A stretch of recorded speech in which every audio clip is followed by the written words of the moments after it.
Hi everyone! My name is Julian. My name is Amber. And welcome sa ating New Kong Father's Day Special! Bakit ba nga tayo nandito, Julian? Kaya tayo nandito para i-appreciate at pasalamatan ang mga tatay natin. Kaya sa lahat ng mga tatay, Happy Father's Day po! May inihanda kami pasasalamat sa mga tatay natin. Kaya, let's watch, please! Pero pinagpapasalamat mo sa papa mo? Pinagpapasalamat ko sa papa ko ay pagiging mapagmahal, pagiging mapagbigay, at saka yung pagiging madiskarte niya. Ayan. Si papa kasi madiskarte yun, tsaka ayun, gagawin niya lahat para makapag-provide sa aming family. Ano ang pinagpapasalamat niyo sa tatay niyo, Ate Alexa? Nagpapasalamat ako kay Papa kasi pinalaki niya kami ng maayos tapos inaalagaan niya. Rodin? Nagpapasalamat ako kay Papa kasi hindi niya kami pinabayaan at may time siya may pagbanding sa amin. RR, papasalamat kami sa ako sa aming ama. Dahil nakaroon siya ng time sa amin. Ano ang pinagpapasalamat ko sa daddy, Ate Kayla?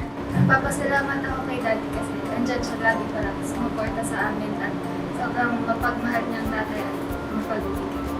Josh? Nagpapasalamat ako kay Daddy kasi honest siyang tatay. Thank you, Papa. Happy Father's Day. I love you.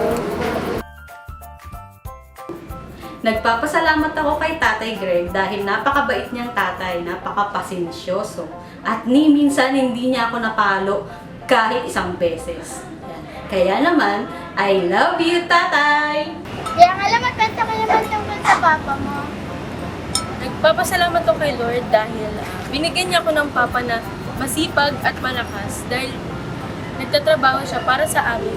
Tapos nagluluto siya di ko lang pinapakita na-appreciate. I love you.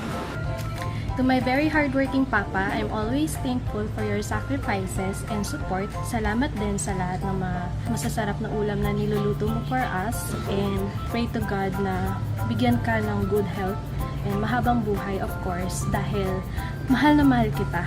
Ate, anong pinagpapasalamat ko sa papa natin? Nagpapasalamat ako kay Papa dahil dinidisiplina niya tayo kapag kinakailangan and tinuturuan niya tayo ng mabuting asal. Ikaw, Jack? Ang pinagpapasalamat ko kay Papa dahil lagi niya tayong binibigyan ng merienda, tas lagi niya inaayos yung mga sirang gamit sa bahay. Ang gaganda naman ng mga message nila.